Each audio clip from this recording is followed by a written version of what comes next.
So let's begin this Caro. So there are 21 clauses within the Caro where auditor has to comment on all the 21 clauses. Getting it? So first thing which auditor has to comment on is regarding fixed assets. See, the Caro object is very simple. In auditor's report, we are giving opinion. We are giving opinion that financial statements are true and fair or not. That's it. So they saw the numbers in the balance sheet P&L and you said that everything is true and fair. Fine.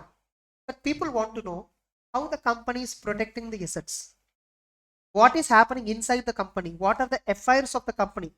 So they want to know companies taking loans, companies having so many assets, companies having so much of inventory, companies having, recently some auditors have resigned from the company. What is this? Like, people want to know insights about the company. Getting the point? Through Caro, we are giving that insights. Getting it? About the company. What is happening inside the company we are giving. Remember, here we are not giving any opinions specifically on the financials. We are giving opinions on these matters. That's it. Now, fixed assets. Suppose balance sheet you observe, fixed assets some 11,000 crore is there in the Tata Motors. What is this 11,000 crore? Like what? How are they maintaining? People want to know, right?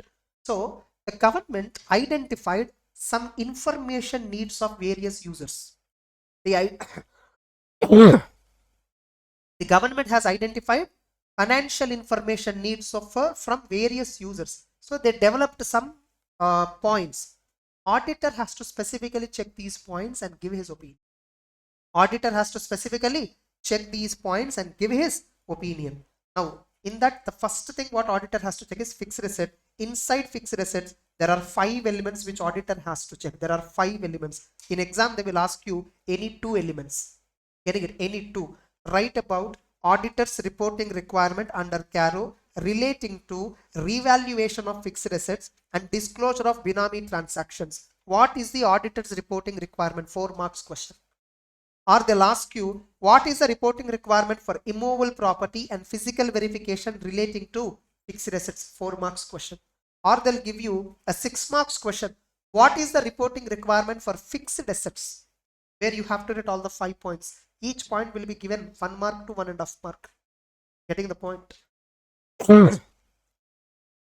So, the first thing which auditor has to comment is whether the company is maintaining fixed asset register.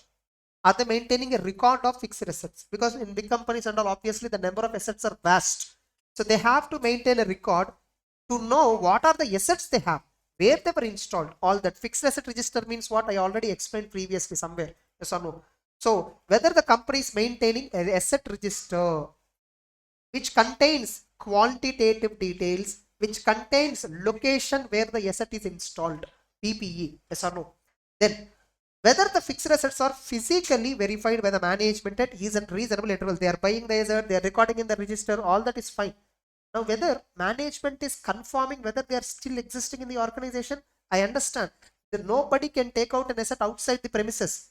Management has implemented robust control, security systems, CCTV cameras, security guards are working 24/7.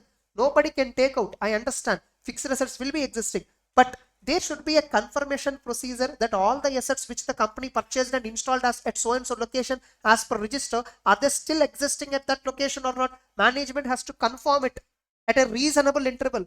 Tata Motors, they are confirming once in 3 years. They are confirming once in 3 years. According to the information given, the company has a regular program of physical verification of PPE, and the planted equipment are verified in a phased manner over a period of 3 years. And in accordance with the program, certain PPE were verified during the year. In this year, see, regularly in Tata Motors, Infosys, TCS, every day physical verification will be happening at one campus, at one factory. Getting it? By the time 3 years complete, all the machineries, all the assets will be verified. Getting it? Suppose they verified today this laptop physically, they confirm, yeah, laptop is there at so and so, 3rd floor at so and so. Again, within 3 years, they'll come back and check whether this laptop is there or not. Within these 3 years, what they'll be doing? There are so many dealership showrooms, there are so many factories, there are so many offices they have. In all these offices, they will conduct. Internal auditors will be there for Tata Motors. They will be doing all this physical verification and all. One segment of internal auditors. Getting it? In our opinion, this periodicity is reasonable regarding the size and nature of the asset. Looking at the nature of the asset and size of the company, once in 3 years verification is reasonable. So auditor said the physical verification by Tata Motors is reasonable. And one more thing is what? Whether any material discrepancies were noticed on the verification. By the way, who is performing this verification? Management only. Management, when they perform this physical verification, have they identified any shortage or excess? Check out. If so, how they were resolved, how they were recorded. So if any material discrepancies were there, how they were recorded in the books of accounts. Then, so that is the first. One is fixed asset register and the second one is physical verification. I hope you understood both. So you need to check whether the asset register is maintained as per Caro requirement or not. 2, whether physical verification is conducted at reasonable interval. If so, physical verification is conducted. Have they identified any discrepancies between the count and the actual record? If so, how they dealt with it? Getting it? There might be some unrecorded assets or there might be some recorded assets but are missing. How the company dealt with that situation? Next, immovable property. Companies having in the PPE, buildings, land and all were disclosed. And investment properties also, some immovable properties disclosed. Whether the immovable property title deeds, are they in the name of the company or in the name of somebody? Check out. Especially if a sole proprietary concern or a partnership firm is converting into company.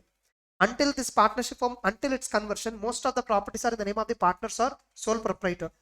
Immediately on conversion, they will not transfer into the name of the company. But they are showing it as a company property in the fixed asset. They are showing it as a fixed asset in the company asset register. And even in the balance sheet, they are showing. But it is not yet in the name of the company. We just have to give the details here. Getting it? By mentioning the details, people understand that, okay, so it's a property which is shown in the fixed asset balance sheet side. It is in the name of the director. It is not yet transferred in the name of the company. But company is the owner for the property. They will understand that. So, description of the property, land and building, gross carrying value so and so, held in the name of director. Reason for not being held in the name of reason for not being held in the name of the company. They're transferring the property. It is after 6 months. Like that you will mention. Now, next, whether company has revalued its PPE, check out. Whether during the year, whether the company went for any revaluation of assets. If so, okay, let it be. Let there be revaluation. Whether the revaluation is based on a registered valuer. Who did the revaluation? Is it by a registered valuer? Who are registered valuers? Which chartered accountants? We have a post qualification course, registered valuer course from ICA. Once we get that course, you can be a registered valuer. Getting the point? And registered valuer designation you can use along with CA. Generally, along with chartered accountant, you cannot use any other designation. Only 2 designations: registered valuer designation and insolvency and bankruptcy professional. Only these 2 are permitted. So, whether revaluation is based on a registered valuer and what is the change happened.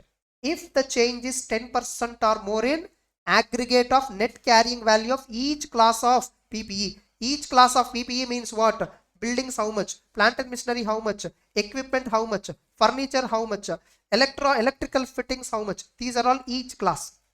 Aggregate value means what? Buildings. Now company has 10 buildings. Don't see building wise. Total of 10 buildings put together, what is the carrying value before revaluation? After revaluation, what is the value? If the difference before and after revaluation of total of buildings, which is a class of plant and machinery, which is a class of property, plant and equipment, if the change is 10% or more within an each class, getting the point, within an each class, aggregate value of the each class, able to understand the difference, getting it? Suppose in Tata Motors, if you see the balance sheet, fixed assets, last year fixed assets total is some 10,000 crore. Current year fixed asset total is 12,000 crore. Percentage is how much? More than 10%. Not this. You should show fixed asset schedule. Open fixed asset schedule. You will get buildings how much, plant and machinery how much, equipments how much, furniture how much, vehicles how much. Like that you will find each class wise plant and machinery. Now that particular class, vehicles, they have some 200 vehicles. It's okay. But entire that aggregate of that vehicles class, before revaluation how much, after revaluation how much, what is the percentage of change? If the percentage of change is 10% or more, you need to specifically mention that fact in the Caro report. So you are indirectly alerting the users, this year revaluation happened, more than 10% there is a value change in that particular clause. You need to mention that. Remember, this particular revaluation will not affect in cash flow statement, correctly? Revaluation will not occur in cash flow. In people know, some people know, assets revalued, right? They may forget the fact that it is revalued, and they will see in the cash flow statement whether corresponding entry is there or not. That's it. Now next. Now under Schedule 3, company has to disclose pending litigations or proceedings against the company under Prevention of Money Laundering Act or Binomy Transactions Act, like that. So whether they disclosed or not, you need to check. Whether proceedings have been initiated on the company or pending against the company for holding Binomy property under Binomy Transaction Act or rules made thereunder. If so, if some proceedings are happening, whether the company has disclosed it in the financials, you just have to check whether they disclosed or not. If they disclosed, yes, during the year company is going with some pending litigations under Binomy Transactions Law, and they were all disclosed in the notes to accounts. Clear? All of you. Next.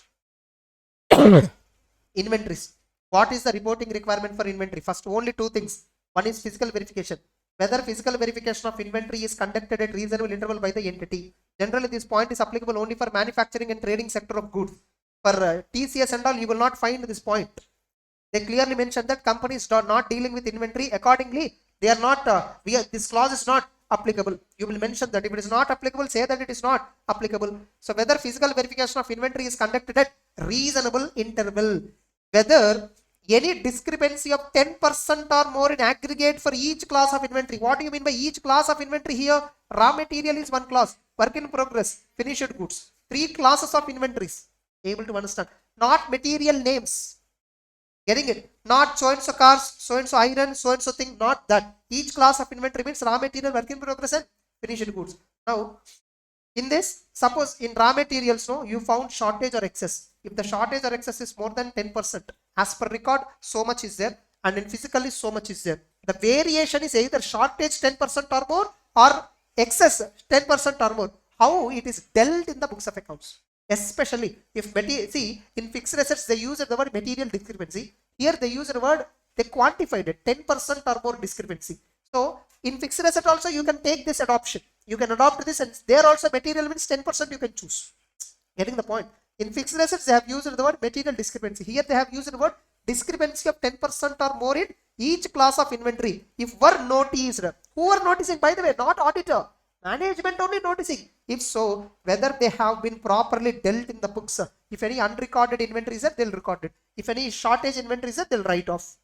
So whether they dealt properly in the books of accounts or not. Of course, in Tata Motors and all, they don't comment anything like this.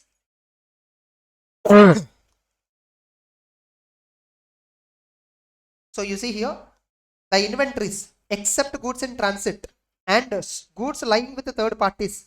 Okay, except inventories that are held with the third parties, nothing but they were physically verified by the management. And for stocks lying with third parties, confirmations have been obtained. And for inward goods in transit, subsequent evidence of receipts were linked with the inventory records. Goods in transit, inward transmit. So what they checked, whether subsequently received or not, they checked the company. Now, in our opinion, the frequency of the verification is reasonable and as to coverage followed by the entity. Generally, compulsorily, once in a year, inventory must be physically verified. Compulsory. For fixed assets, it can be 3 years or 5 years, no problem. But inventory, every year, it must be physically verified. Moreover, company has to maintain perpetual records. In SAF 501, you need to get evidence on existence and condition of inventory. That standard itself indirectly says you have to get confirmation. You have to get evidence on physical verification every year. Getting it? And they mentioned that no discrepancies were noticed on verification between physical stock and book records that have more than 10% in the aggregate of each class of inventory. Clear? Next. Working capital loan.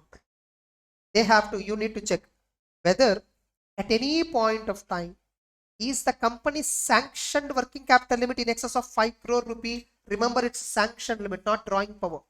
Getting it? Company has a drawing power of 3 crore only, but sanctioned limit was 7 crore. Company was a sanctioned loan limit of 7 crore, but company offered 5 crore worth of security only. Since 5 crore worth of security only given, 40% margin kept by bank, 3 crore only power to withdraw has been given. Drawing power is 3 crore, but sanctioned limit is more than 5 crore. Here the point is sanctioned limit. If the company was sanctioned with a limit of more than 5 crore, what auditor has to check? Very simple. You know, company has to disclose this in the Schedule 3 also. In the Schedule 3, they need to disclose. Remember. Binomy transactions, they need to disclose pending litigations.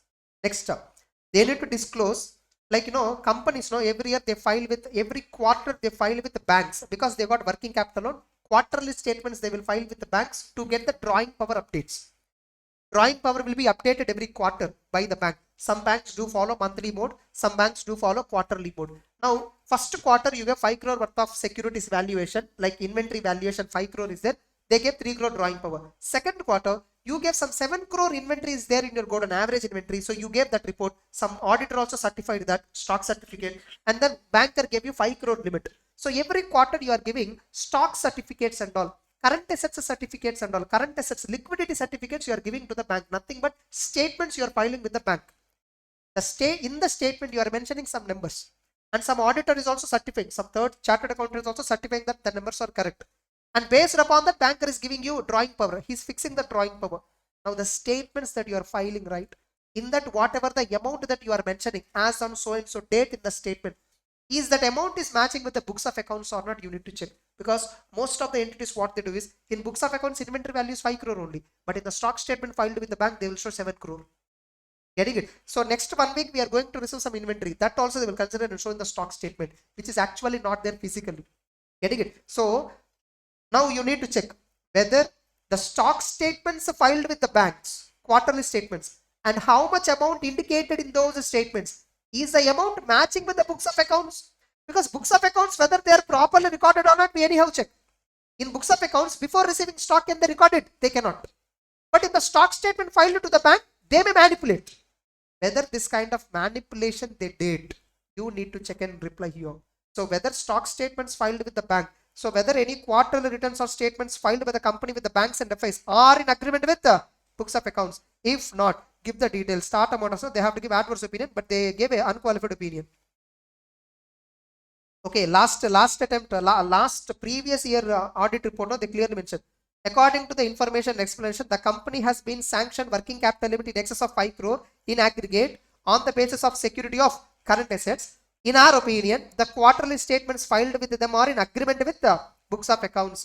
Last year, I think I'll show you, they have given they have given a different opinion.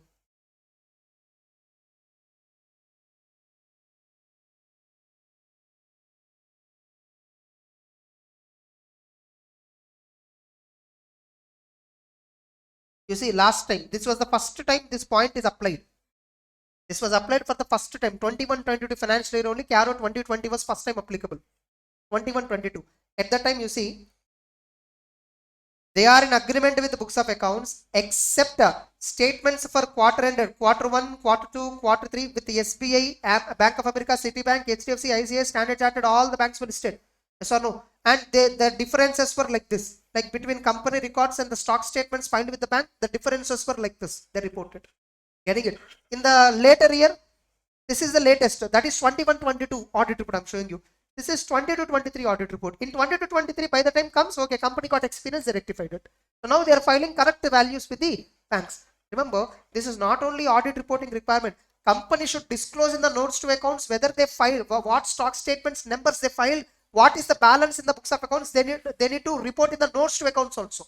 And auditor has to check that and then report in Caro also. Getting it? Next, the third point is not that relevant. So first clause number 1 important, clause number 2 important.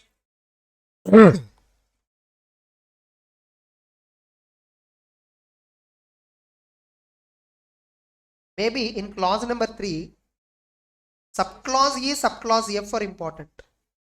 Suppose if the company has granted any demand loans or any loans were given where there is no repayment period. Getting it? If any such loans are given, these loans are called as loan on call. Getting it? Demand loans or call loans, we call them as, like we'll give loan to some subsidiary company. Whenever we want, we'll call, they'll pay back. Getting it? So whether the company has granted any loans or advance in the nature of loan, either repayable on demand or without specifying any terms or period of repayment. If so, what is the aggregate amount of demand loans given? And what is its percentage thereof total loans granted during the year? During the year, company has granted 100 crore loan, out of which demand loans are 10%. Are you getting it? So you need to mention aggregate amount of loans granted to promoters, related parties as defined. Okay, demand loans you are giving to so many. Okay, fine. How much of the demand loan is given to promoter, related parties? That breakup also you should show separately. Are you clear? Another point. Company, they have given so many loans and many loans were overdue. Many loans were overdue. Whether any loan or advance in the nature of loan have fallen due during the year. It became due already, but it is renewed. It is renewed or it is extended. The due date is extended or a fresh loan is given to settle the old loan. Any kind of extension, renewal or fresh loan is given to settle old loan. How much of aggregate amount of such dues were renewed, extended or fresh loans? How much amount? During the year I gave totally 100 crore loan, out of which 20 crore is brought forward of old loan. 10 crore is a fresh loan is given for repayment of old loan. So totally 30 crore is the loan which is given either as an extension or as a reschedulement or as a fresh loan to repay old loan. Percentage of aggregate to the total loans and advances granted during the year. 30% of the total loans granted during the year. Getting it? For example, they are belonging to extended loans or rescheduled loans like that. Able to understand? Especially for NBFCs and all, this point applies a lot. Getting it? Actually, in this clause, no. Initially, they will give 1 point. At the end of the clause or at the beginning, they'll give you 1 point. This point is not applicable for a company whose principal business is to give loans. Getting it? Obviously, they are not talking about banks. They are talking about what? NBFCs. So NBFCs, this entire point is not applicable. For other than NBFCs, if at all you are other than an NBFC and you are giving loans, getting it? Anyhow, there which a principal business criteria, whether it is liable for NBFC registration or not. But anyhow, irrespective of that, suppose it is not an NBFC, fine. Even though it is not an NBFC, you are giving loans to so many. You are giving demand loans and all to your inter-corporate lendings, yes or no? So that context. So this third clause is not applicable for NBFCs basically. Getting it?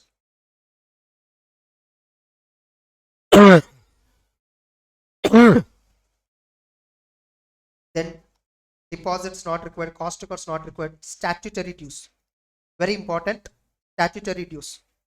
So statutory dues are very simple.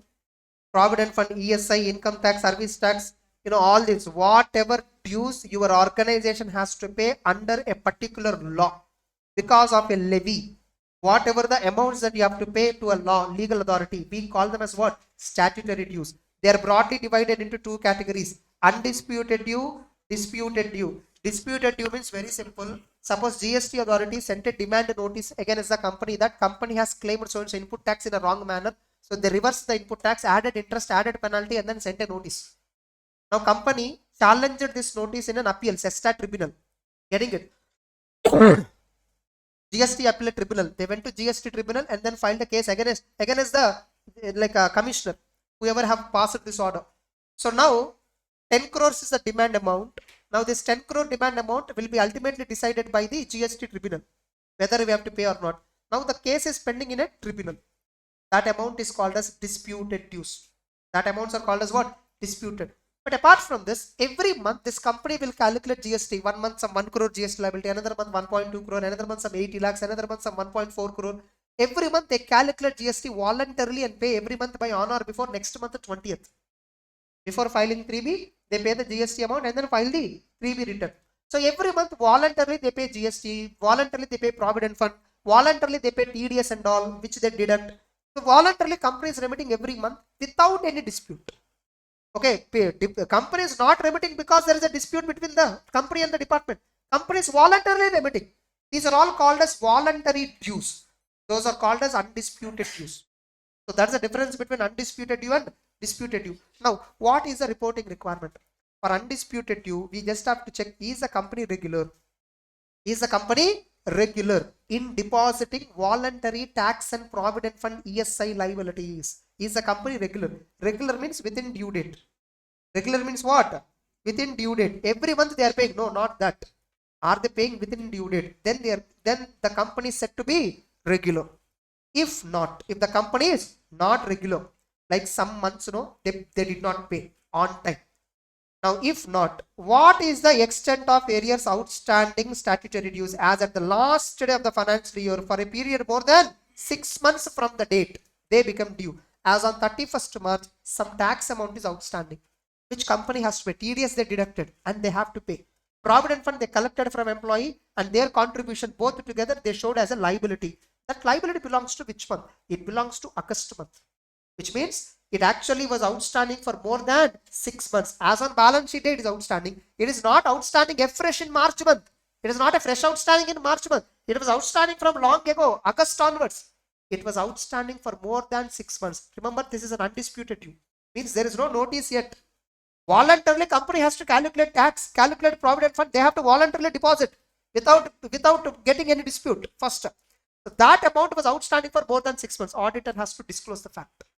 As on 31st March, company is having TDS liability of totally 10 crore. Out of this 10 crore, 4 crore belong to August month TDS, which is deducted in July month. This amount is not yet remitted as on 31st March. Since it is outstanding for more than 6 months, we are reporting here. Are you clear? So undisputed, very simple, is the company regular. As on the last day of the financial year, is there any undisputed due still outstanding, not deposited, and outstanding for more than 6 months? That's it. Suppose no. See, when a due is called as a disputed due, I'll tell you. I already gave this example. Demand notice is raised against you. You have not yet reacted. Still, it's an undisputed due.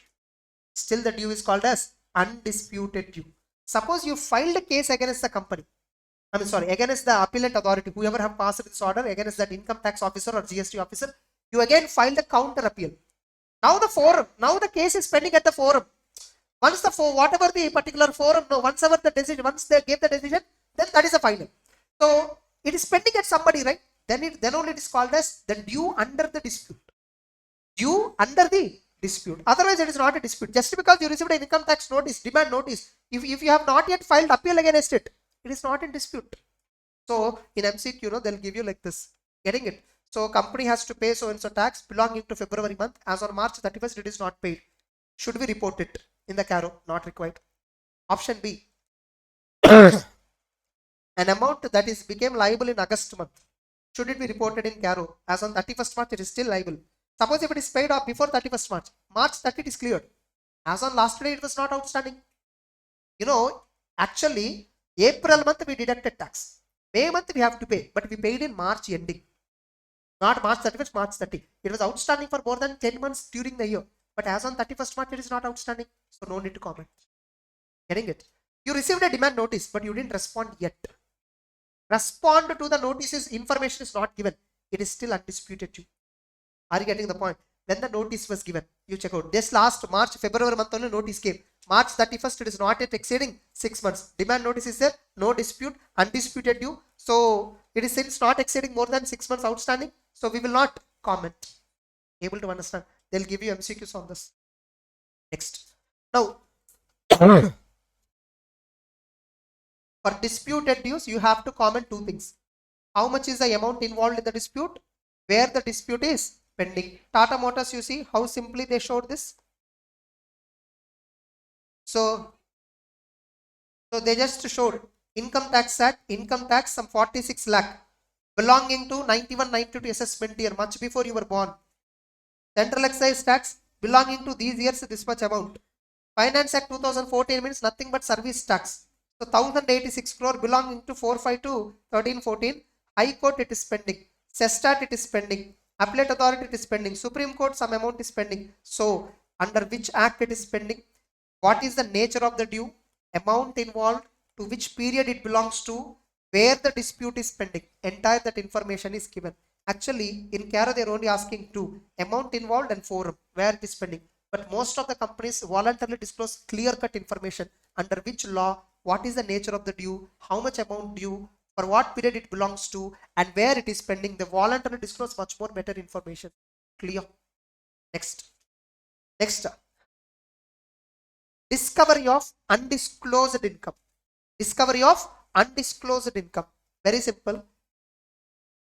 Whether any transactions not recorded in books have been surrendered or disclosed as income during the year in the tax assessments under Income Tax Act. If so, whether that previously unrecorded income is now recorded in the books of accounts, check out. Suppose suddenly income tax raid happened in the company during the year and they found that so many cash receipts and all belonging to previous years were suppressed. So in the previous year financial statements also, we didn't identify them. We may be the auditor or somebody may be the auditor, but we didn't identify that suppression, cash suppression, income suppressed. So now that income which is suppressed by the company is now detected by the income tax department. Okay, fine. Company also surrendered, paid tax, everything is fine. Penalty, everything is paid, over. Case is over. Now, previously unrecorded income is now discovered, right? Prior period item, right? Company has to record it in now in the current year books, right? Whether recording happened or not, check out. And remember, when you find this kind of incident, it's naturally opening balance is materially misstated. Getting the point? Prior period financial statements are materially misstated. Accordingly, 510 procedure, 710 procedure will apply. We'll discuss 510, 710 together. Not no 710 I will not discuss along with this. Along with 510 I will discuss 710 standard. Better. That's the best way to discuss. Next. Just 1 minute. Okay. Let's proceed. So default in repayment of dues. Important clause. 9th clause. Clause number 9.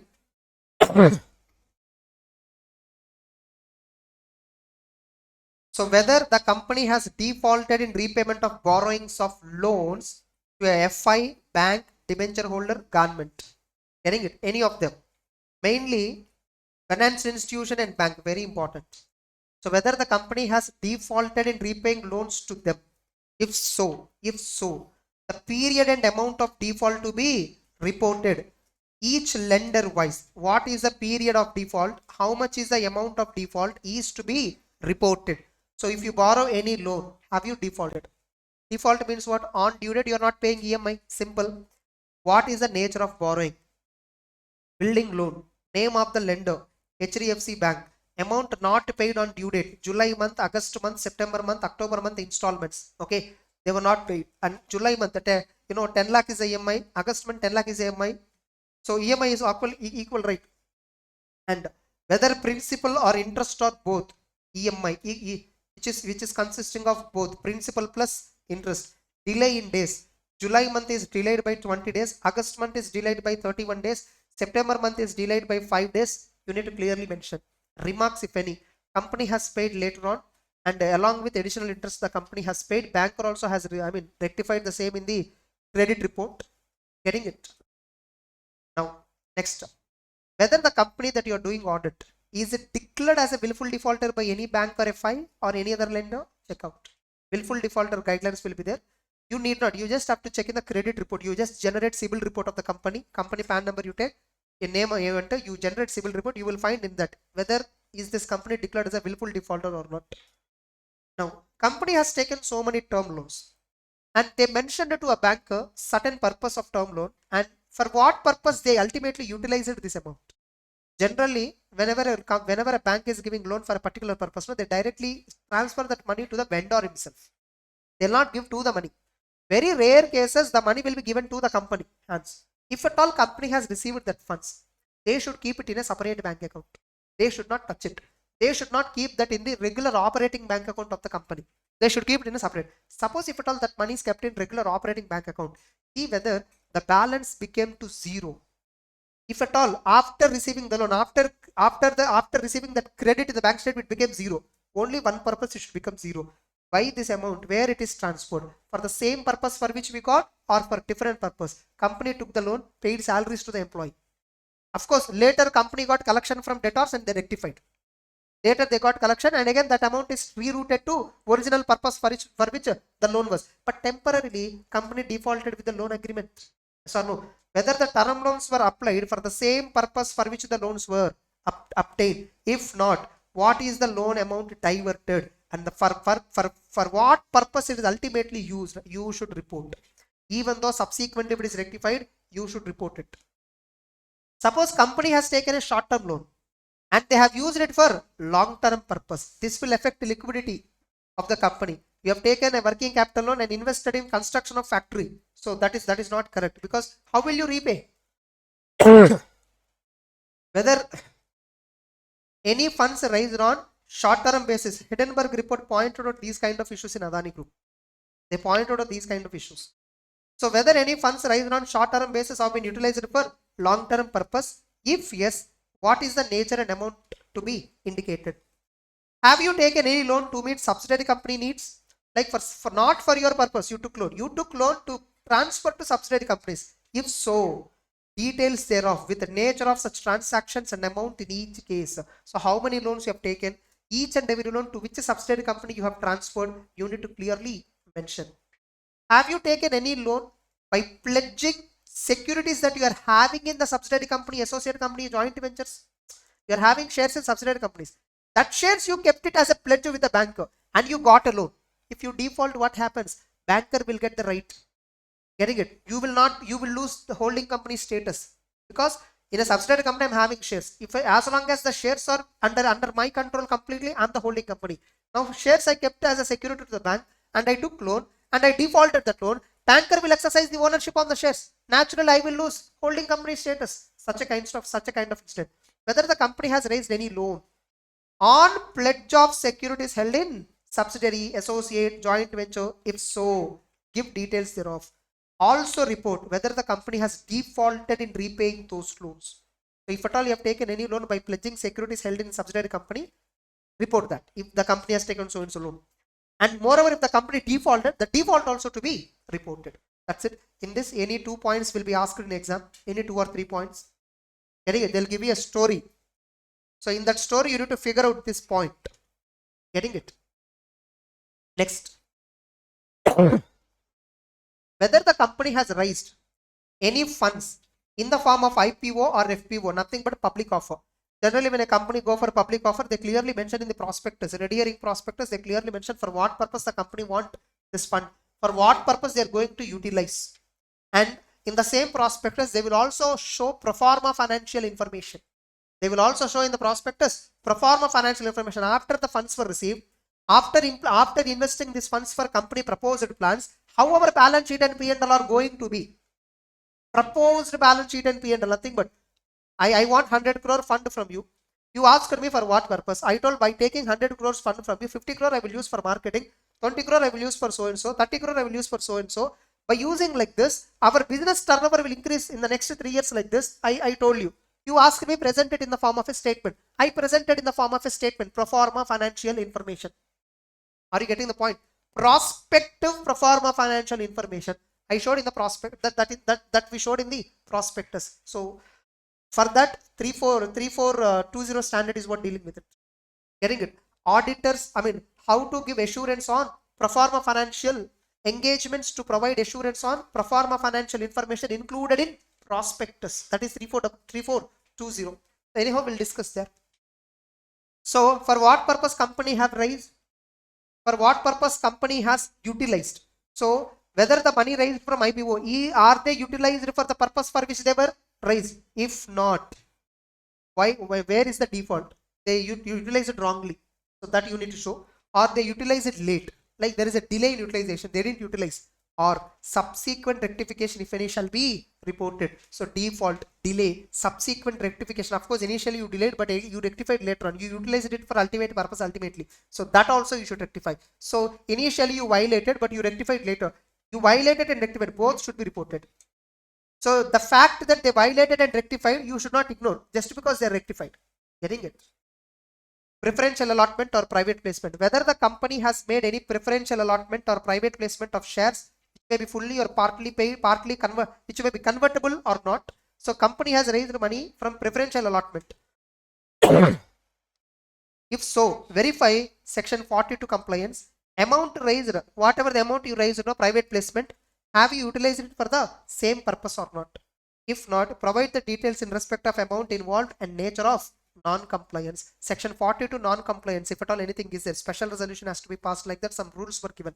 If at all that procedure is not followed under Companies Act, we should qualify. Next, reporting of frauds.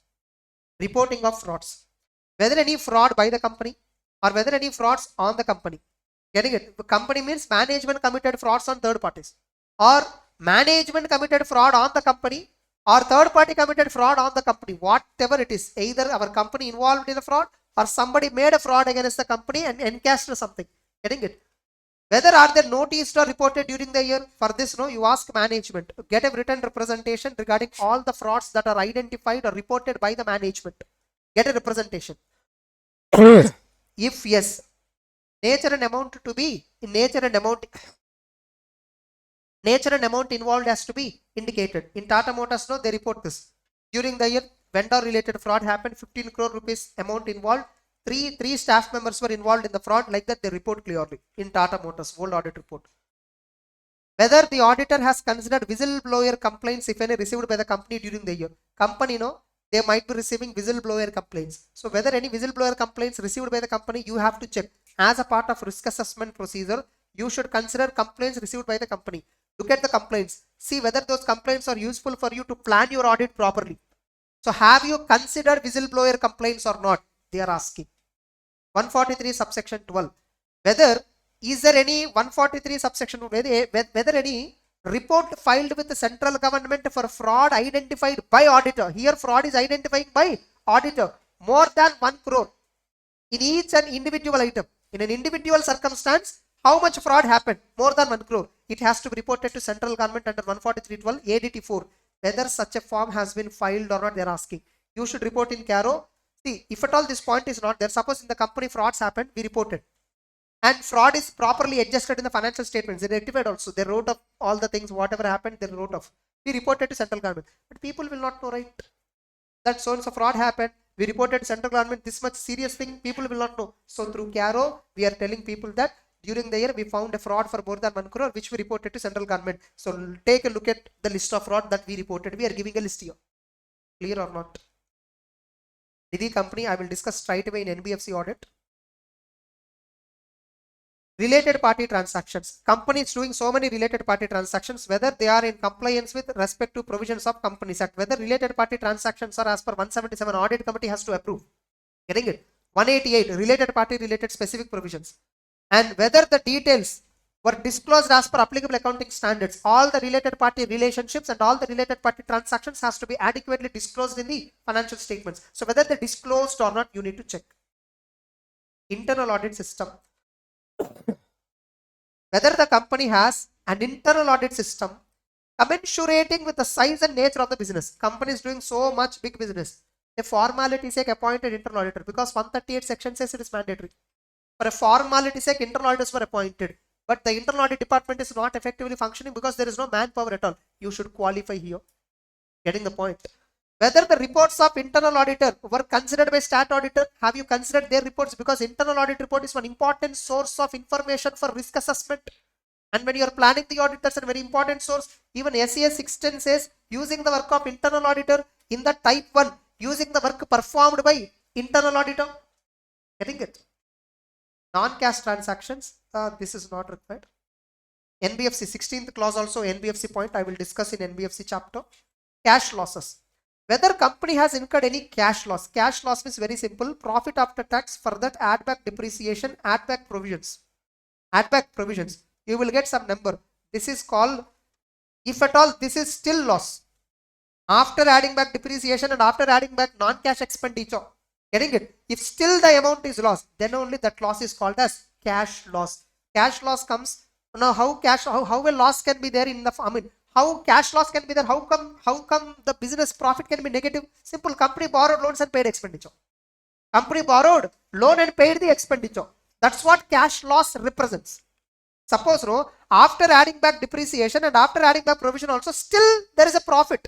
Suppose originally 10 crore loss, depreciation 20 crore added back. Now 10 crore profit. Typically speaking, in this year operating wise, we don't have any negative cash flow. Operating cash flows are positive. So just if you reduce depreciation also, getting it? If you reduce depreciation, then profit is turning into loss. It's a non-cash loss. Depreciation is a non-cash loss. This is something similar to income tax. In income tax, you calculate business loss, unabsorbed depreciation loss, right? Exactly. So in income tax, how do you calculate business loss? What is the profit as per PGBP? For that add back depreciation. If still there is a loss, that's a business loss. And that depreciation loss, whatever depreciation you added back, which means you didn't claim. That's called as unabsorbed depreciation, carry forward for infinite number of years. Yes or no? So exactly. Now, whether the company has incurred cash losses, see, company P&L account show loss. That's not what important. To that loss, add back depreciation, add back non-cash expenditure. Still there is a loss. Then that is called as a cash loss. If so, is Is there a cash loss in the financial year for which you are doing audit, or is there a cash loss in the previous year? Getting it? Both the years it is there, or any 1 year it is there, you must report. Are you getting it? See, we are alerting people that company is facing cash losses. Company is facing negative operating cash flows. Cash loss indicates negative operating cash flows by default. Next, is there any resignation of auditor happened during the year? See, our existing auditor resigned from the company. Whatever reasons, he resigned. And we were appointed as a auditor in replacement of the existing auditor. Now, existing auditor resigned, right? He might have given some reasons, right? He might have filed AD83 form and all, right? So, have you considered those reasons or not? The resignation, why he resigned? You might have seen the reasons, right? Have you considered the reasons when you are doing your audit? Check out. Of course, anyhow, we consider this as part of clause number 8. Yes or no? Communication with previous auditor. The previous auditor has resigned. We have to get. It is much more important for us to communicate with him. Then, material uncertainty. Material uncertainty. So, material uncertainty. This point, the very important point. See, many auditors are avoiding their duty, pointing that they have not identified any events or conditions that may cast a significant doubt on entity's ability to continue as a going concern. They are simply avoiding going concern standard by simply mentioning that they did not find any event or conditions. Generally, financial indicators is something that we can find easily, but operating indicators and other indicators we cannot find easily unless we investigate. Getting the point? Operating indicators, other indicators, we cannot find so easily. So, financial indicators are not there that affect going concern. Auditors are simply saying going concern is fine. Now, in this standard, earlier also, even if some financial indicators were there, auditors are saying, okay, loss is a part of a business. Sometimes working capital might be negative, it's a part of the business, but it is not affecting going concern. So auditors are cleverly escaping from this. It is not affecting going concern. Now, on the date when you are signing the audit report, as on the date of audit report, you need to see not on balance sheet, remember, on the date of audit report, you are signing a balance sheet, right, that everything is true and fair. In the balance sheet, so many liabilities and assets were given, right, whether the company can discharge. All the liabilities that they showed in the balance sheet as on 31st March, can the company still discharge these liabilities? You should check this assessment on which date? When you are signing the audit report, you check. I know as on 31st March, you were not aware. Subsequently, some fire accidents and all big accidents happened. Insurance claim also company is not getting. On the date of audit report, you know all this. Company cannot pay the liabilities that are there on balance sheet date. But if at all this clause is not there, what you will do? As on balance sheet that the information is true and fair, you will give unqualified opinion and proceed further. Able to understand? So under 570, anyhow, you have to check this. In fact, this is what 570 requirement, exactly speaking. But under company law, under Caro, they specifically asking you, please, based upon financial ratios, based upon aging schedule, based upon dates of realizing the assets. Financial assets means trade receivables, loans and advances.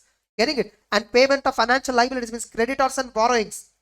Based on inflow pattern, outflow pattern, based on that information, and based on the knowledge of board of directors, you spoke to directors, they have given you so much of information, whether the auditor is still of the opinion that no material uncertainty exists, means company will not default. Getting it? As on the date of audit report, that company is capable of meeting its liabilities existing as at the date of balance sheet, as and when they fall due within a period of 1 year from the date of balance sheet. All the current liabilities or current liability of long-term loans, getting it? Current maturities of long-term borrowings, whatever they showed in the balance sheet, current maturities of long-term borrowings, current liabilities, whatever they showed in the balance sheet, and these current liabilities are becoming due in the next 1 year, will the company has the ability to repay them on time? Do you agree with that? Check this point not on 31st March. Check this on the date on which you are signing the audit report. On the date of signing the audit report also, you know what is the financial position of the company, inflows, outflows, statements, all that you are aware of. You please report it. Are you getting the point? In MCQ, they'll give you, okay, this, they will mention it as balance sheet date. This they will mention it as audit report date. In one MCQ, they will mention audit report, audit report. In another MCQ, they will mention balance sheet, another option. So one option they will mention audit report and balance sheet. Another option they will mention balance sheet. Another option they will mention audit report. Another option they will mention date of approval of financials and audit report. Unless you observe this, how do you answer? Getting it? You should check on which date, audit report date, you should check this. What you should check? As on balance sheet date, whatever liabilities were there that were becoming due within 1 year, can the company honor? Getting the point? Can the company honor? This question is there, right? When you should question? On audit report date, you should question. Clear? Then